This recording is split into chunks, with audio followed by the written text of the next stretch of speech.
Welcome to Guide Guru. We hope this video helps. You start by making sure the Barracuda X is ready, charge it and power it on.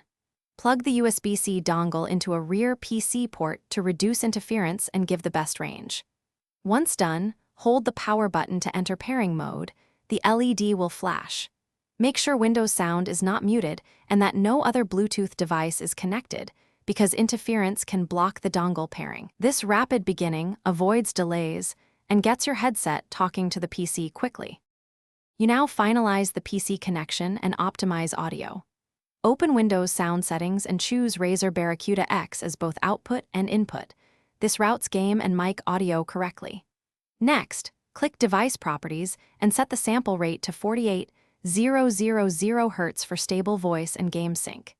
If you want custom equalizer or mic gain, install Razer Synapse.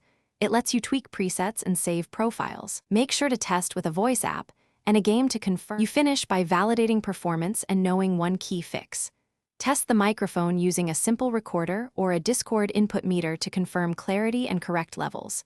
If audio drops or the headset doesn't appear, repair the dongle, unplug it, wait 10 seconds, reinsert, then power cycle the headset. Finally, update firmware through Synapse and restart Windows. This often resolves odd behavior. If problems persist, try a different USB port or a powered USB hub to rule out insufficient power as. Thanks for watching. Consider subscribing if we helped you today.